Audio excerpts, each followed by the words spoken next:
नमस्कार मेरे प्यारे मित्रों। आज मैं आप लोगों के सामने श्रीमद् भागवत महापुराण के 23वें अध्याय लेकर आई हूँ, अष्टम स्कंद का। आपको मैं बता देना चाहती हूँ, इससे पूर्व के 7 स्कंद समाप्त हो चुके हैं और आज मैं आप लोगों के सामने अष्टम स्कंद का अंतिम से एक पहले वाला अध्याय यानी कि 23वां अध्याय आपके सामने लेकर आई हूँ। उससे पहले कल हम लोग 22वां अध्याय की चर्चा किए थे और वो 22वां अध्याय था क्या, तो बलि के द्वारा भगवान वामन जी की स्तुति करना तथा भगवान वामन उनसे प्रसन्न होते हैं और उन्हें आशीर्वाद देते हैं। क्या आशीर्वाद देते हैं? कहते हैं कि विश्वकर्मा के द्वारा जो सुतल लोक का निर्माण किया गया है, वहाँ पे जाकर तुम मेरी कृपा दृष्टि का अनुभव करते रहोगे। मतलब अब ये पृथ्वी लोक को त्याग करके अब तुम सुतल लोक में जाओ और वहाँ पे तुम्हारी जो है वो तुम्हारे पे मेरा हमेशा कृपा दृष्टि बनी रहेगी। यानी किसी प्रकार की शारीरिक, मानसिक रोग, थकावट, निंद्रा, तंद्रा, बाहरी या भीतरी कोई भी शत्रु आपको पराजय नहीं कर पाएगा। ऐसी शक्ति और ऐसा जो है मतलब वो कह के उन्हें सुतल लोक जाने के लिए जो है वो कहते हैं। किन्हें? तो दैत्यराज बलि को। अब जो अगला अध्याय है, वह जो अध्याय है वो त्रयोविंशो अध्याय है और उस अध्याय का क्या नाम है, तो बलि का बंधन से छूटकर सुतल लोक को जाना। आपको मैं बता देना चाहती हूँ कि भगवान वामन ने बलि को जो है वो वरुण पास से बांध रखा था। क्यों बांध रखा था? क्योंकि 2 पग भूमि को तो वो नाप चुके थे, लेकिन तीसरा पग भूमि के लिए नापने के लिए कोई जगह नहीं बचा था। इससे वो क्रोध होकर उन्हें वरुण पास से बांध दिए थे।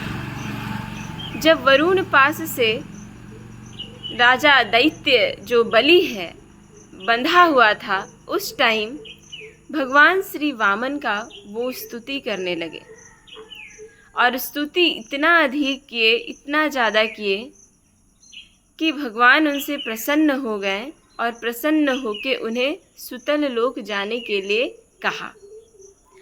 अब ये जो अगला अध्याय है वो बंधन से तो छूट जाते हैं और वो छूटकर सुतल लोक को किस प्रकार जाते हैं, वहाँ पे किस प्रकार का उन्हें सुख की अनुभूति होती है।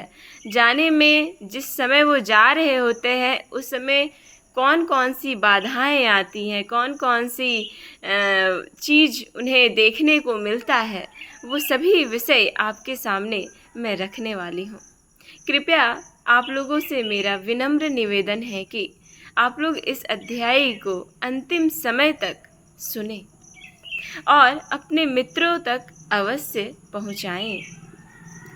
श्री सुखदेव जी और राजा परीक्षित, अभिमन्यु पुत्र परीक्षित के बीच अभी संवाद चल रहा है।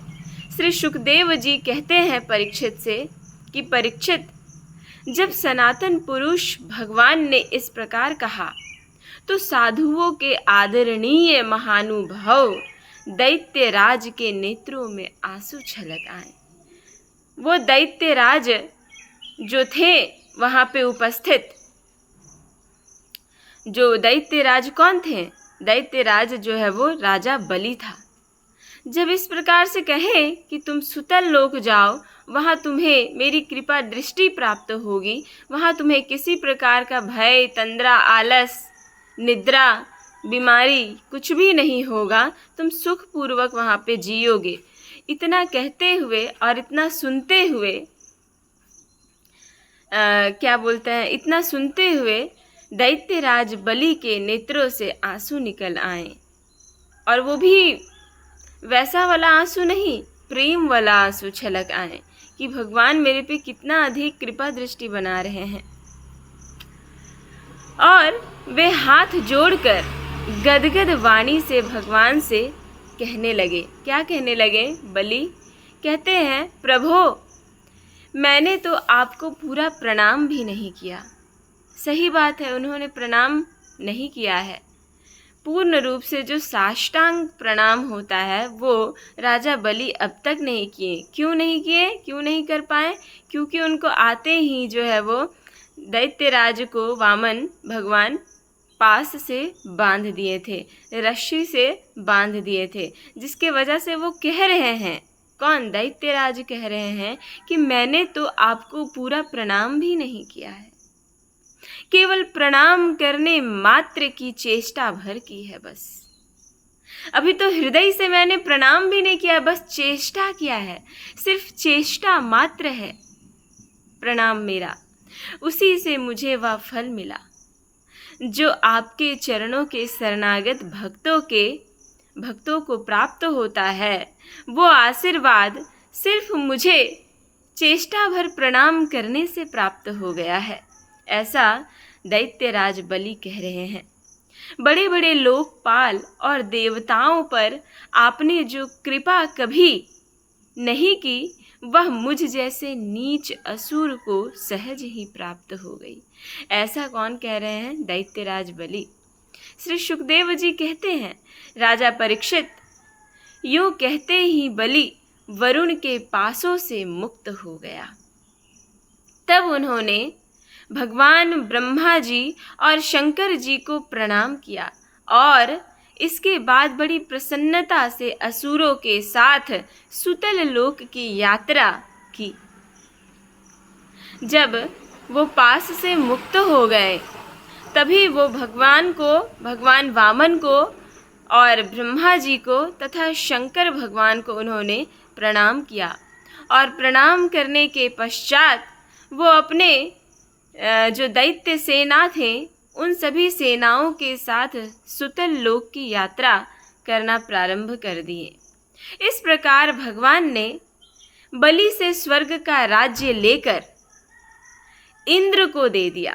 आपको पता होगा, अगर पूर्व की कथा को सुने होंगे तो बलि को जो है वो भगवान ने ही स्वर्ग का सिंहासन दे रखा था, लेकिन इनका मद इतना अधिक बढ़ गया था, ये धन में इतने चूर हो गए थे कि भगवान विष्णु इनके व्यवहार, इनके बुरे बर्ताव को देखकर इनसे स्वर्ग लोक को छीन लिए, स्वर्ग लोक को वापस ले लिए और वापस लेने के पश्चात भगवान इंद्र को दे दिए।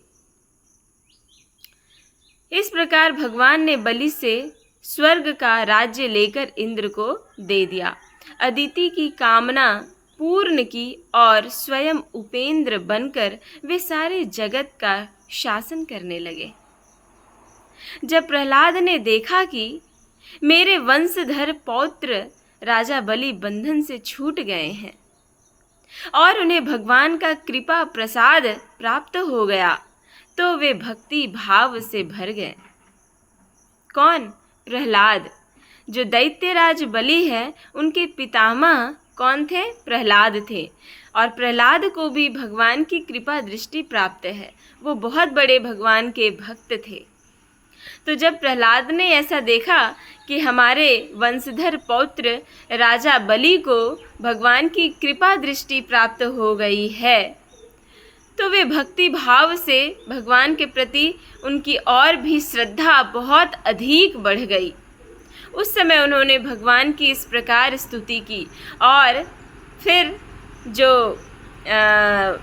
ये क्या बोलते हैं प्रहलाद थे, वो अब जो है वो भगवान की स्तुति करने जा रहे हैं।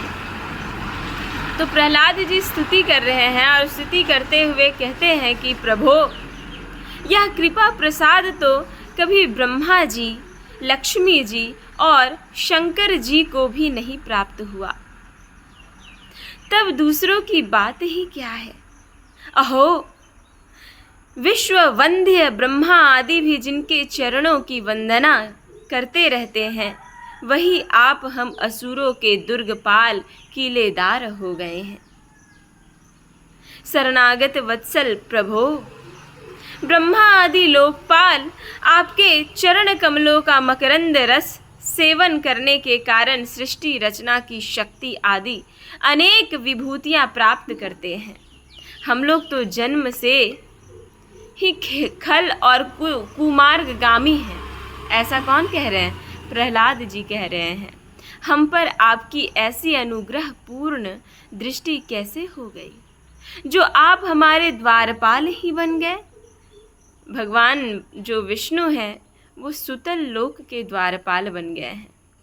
तो वही प्रहलाद जी कह रहे हैं कि हम पर आपकी ऐसी अनुग्रह दृष्टि कैसे हो गई जो आप हमारे द्वारपाल ही बन गए, आप हमारे रक्षक ही बन गए। आपने अपनी योग माया से खेल ही खेल में त्रिभुवन की रचना की है। तीनों लोकों की रचना जो है वो भगवान खेल खेल में ही रच दिए हैं।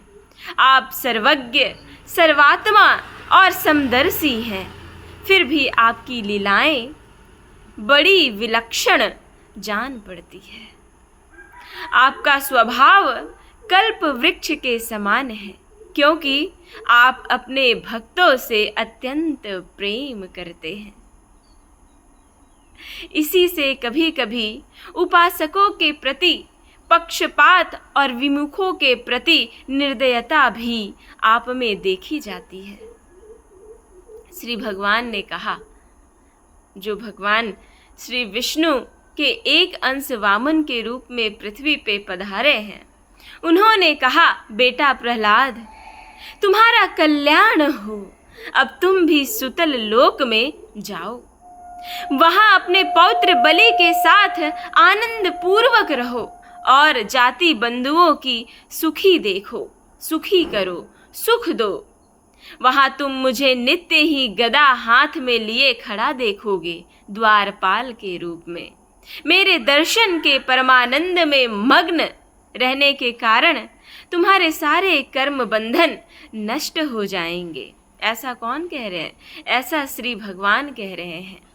श्री सुखदेव जी अब कहते हैं राजा परीक्षित से कि परीक्षित, समस्त दैत्य सेना के स्वामी विशुद्ध बुद्धि प्रहलाद जी ने जो आज्ञा कहकर हाथ जोड़कर बलि के साथ आदि पुरुष भगवान की परिक्रमा की,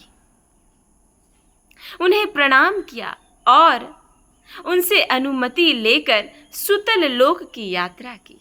अब भगवान जी से जो है वो प्रहलाद आशीर्वाद प्राप्त करके, उनकी परिक्रमा करके और दैत्यराज बलि के साथ प्रहलाद जी भी सुतल लोक का यात्रा करना प्रारंभ कर दिए हैं।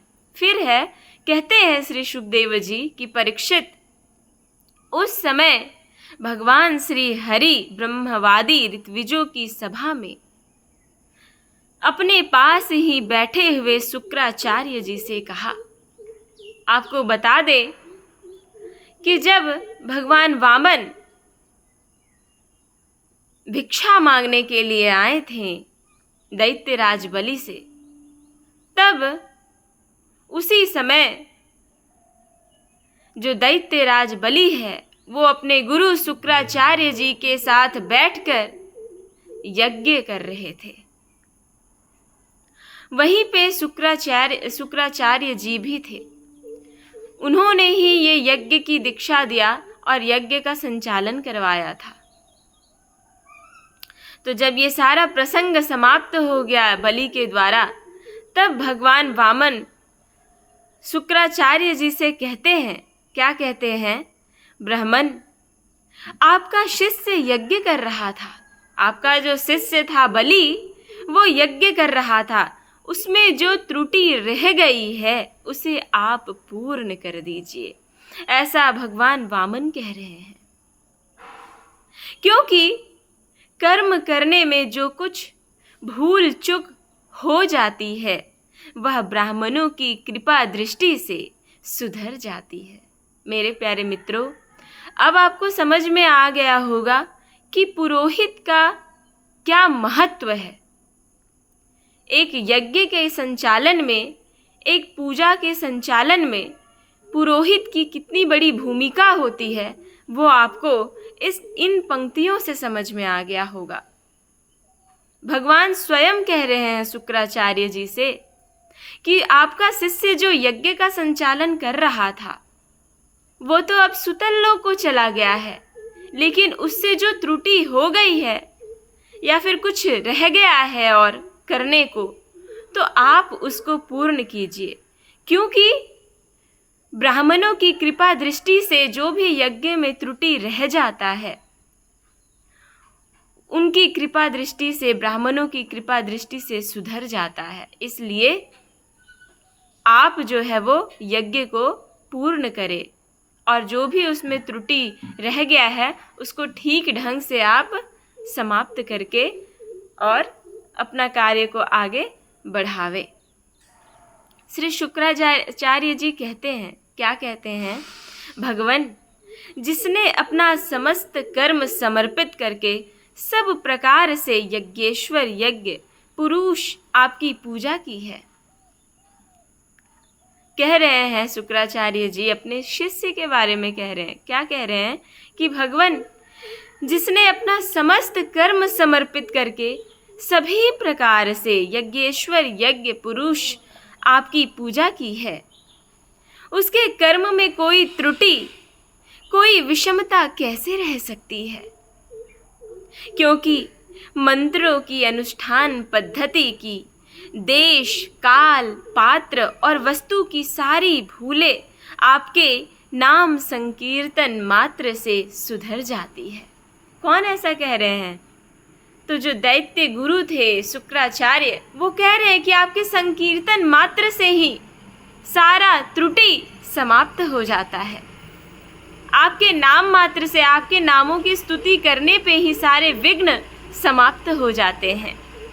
आपका नाम सारी त्रुटियों को पूर्ण कर देता है। ऐसा जो है वो शुक्राचार्य जी कह रहे हैं। और क्या कह रहे हैं? तथापि अनंत, यहाँ पे अनंत से किनको संबोधित किया जा रहा है? तो ये बता देना चाहती हूँ कि यहाँ जो अनंत है वो भगवान विष्णु के अंशावतार वामन को कहा जा रहा है। हे अनंत, जब आप स्वयं कह रहे हैं तब मैं आपकी आज्ञा का अवश्य पालन करूँगा। क्योंकि भगवान वामन स्वयं ये बात शुक्राचार्य जी से कह रहे हैं कि जो यज्ञ में त्रुटि रह गया है उसको आप पूर्ण करें। मनुष्य के लिए सबसे बड़ा कल्याण का साधन यही है कि वह आपकी आज्ञा का पालन करे। इस प्रकार से कौन कह रहे हैं? इस प्रकार से शुक्राचार्य जी भगवान वामन से कह रहे हैं। अब यहाँ पे श्री सुखदेव जी कहते हैं, भगवान शुक्राचार्य ने भगवान श्री हरि की यह आज्ञा स्वीकार करके दूसरे ब्रह्मर्षियों के साथ बलि के यज्ञ में जो कमी रह गई थी उसे पूर्ण किया। परीक्षित, इस प्रकार वामन भगवान ने बलि से पृथ्वी की भिक्षा मांगकर अपने बड़े भाई इंद्र को स्वर्ग का राज्य दिया, जिसे उनके शत्रुओं ने छीन लिया था। शत्रु कौन थे यहाँ पे? इंद्र के शत्रु कौन थे? इंद्र के शत्रु जो है वो दैत्यराज बलि और उनके सेना लोग थे। तो वही यहाँ पे कह रहा है कि जो इंद्र के शक्ति को छीन लिया था, इंद्र के स्वराज को छीन लिया था, उसको पुनः जो है वो भगवान वामन ने दिलवाया। इसके बाद प्रजापतियों के स्वामी ब्रह्मा जी ने देवर्षि, पितर, मनु, दक्ष, भृगु, अंगिरा, सनत कुमार और शंकर जी के साथ कश्यप एवं अदिति की प्रसन्नता के लिए तथा संपूर्ण प्राणियों के अभ्युदय के लिए समस्त लोक और लोकपालों के स्वामी के पद पर वामन भगवान का अभिषेक कर दिया। परीक्षित, वेद, समस्त देवता, धर्म, यश, लक्ष्मी, मंगल, व्रत, स्वर्ग और अपवर्ग सबके रक्षक के रूप में सबके परम कल्याण के लिए सर्वशक्तिमान वामन भगवान को उन्होंने उपेंद्र पद दिया। उस समय सभी प्राणियों को अत्यंत आनंद हुआ। जितने भी स्वर्ग लोक में निवास कर रहे थे उन सभी को बहुत ही आनंद हुआ, क्योंकि वो लोग काफ़ी समय से दुखी थे। क्यों दुखी थे? क्योंकि इंद्र का सिंहासन जो है वो दैत्यराज बलि छीन लिया था। इसके बाद ब्रह्मा जी की अनुमति से लोकपालों के साथ देवराज इंद्र ने वामन भगवान को सबसे आगे विमान पर बैठाया और अपने साथ स्वर्ग ले गया। इंद्र को एक तो त्रिभुवन का राज्य मिल गया और दूसरे वामन भगवान के कर कमलों की छत्र छाया भी। सर्वश्रेष्ठ ऐश्वर्य लक्ष्मी उनकी सेवा करने लगी। ऐश्वर्य लक्ष्मी किनकी सेवा करने लगी? तो भगवान इंद्र की सेवा करने लग गई और वे निर्भय होकर आनंदोत्सव मनाने लगे, क्योंकि बहुत समय के पश्चात भगवान इंद्र को पुनः अपना साम्राज्य, अपना स्वराज्य और अपना स्वर्ग लोक मिला था। तो वो अपने राज लक्ष्मी के साथ आनंदपूर्ण अनुभव रूप से वहाँ पे निवास करने लग गए। ब्रह्मा, शंकर, सनत कुमार, भृगु आदि मुनि, पितर, सारे भूत, सिद्ध और विमानरोही देवगण भगवान के इस परम अद्भुत एवं अत्यंत महान कर्म का गान करने लगे। जब आपकी इच्छाएं पूर्ण होती है तो आप पुनः पुनः भगवान की स्तुति करने लगते हैं। ठीक उसी प्रकार से जब इंद्रदेव को स्वर्ग लोक पुनः मिल गया तो सभी देवता, मुनि, ऋषि, पितर, चारण, भूत, सिद्ध और विमानारोही देवगण भगवान के परम अद्भुत एवं अत्यंत महान कर्म का गुणगान करने लग गए और गुणगान करते हुए अपने लोकों को पधारे। सबने अदिति की भी बड़ी प्रशंसा की, क्योंकि ये सब माता अदिति के कारण ही संभव हो पाया। वो काफ़ी दिनों तक व्रत कर रही थी, पयोव्रत कर रही थी, पुनः अपने पुत्र के सिंहासन की प्राप्ति हेतु। परीक्षित, तुम्हें मैंने भगवान की यह सब लीला सुनाई। इससे सुनने वालों के सारे पाप छूट जाते हैं। इस प्रकार से श्री सुखदेव जी राजा परीक्षित से कह रहे हैं कि मैं लगभग तुम्हें भगवान की संपूर्ण लीलाओं को तुम्हारे सामने रखा है। भगवान की लीलाएं अनंत हैं, उनकी महिमा अपार है। जो मनुष्य उसका पार पाना चाहता है वह मानो पृथ्वी के परमाणुओं को गिन डालना चाहता है। सोचिए कितना कष्ट है, कितनी मुश्किलें आती हैं, कितना मेहनत करना होता है भगवान को प्राप्त करने के लिए। भगवान के संबंध में मंत्र दृष्टा महर्षि वशिष्ठ ने वेदों में कहा है कि ऐसा पुरुष न कभी हुआ, न है और न होगा जो भगवान की महिमा का पार पा सके। देवताओं के आराध्य देव, अद्भुत लीलाधारी वामन भगवान के अवतार चरित्र का जो श्रवण करता है, जो भी मनुष्य सुनता है, उसे परम गति की प्राप्ति होती है।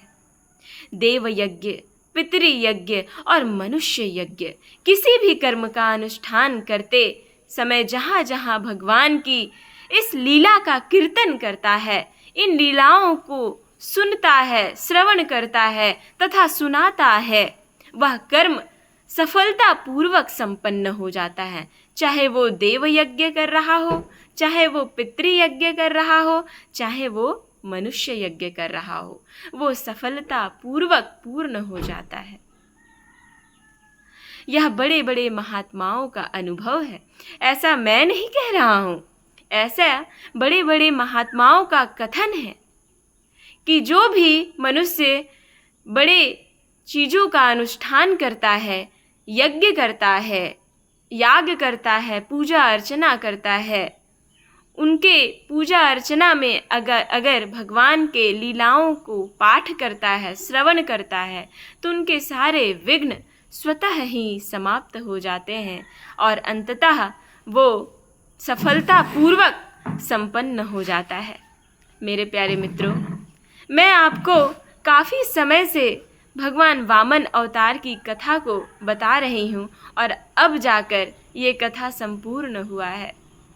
भगवान वामन जी क्यों अवतार लेते हैं पृथ्वी पे, वजह क्या होती है, उन सभी वजह को आप लोगों के सामने मैंने रखा। अगर आपको थोड़ा भी पसंद आया हो तो कृपया करके आप अपने मित्रों तक जरूर पहुँचाएँ। नमो नमः। नमः संस्कृताय। ओम नमो भगवते वासुदेवाय नमः। ओम।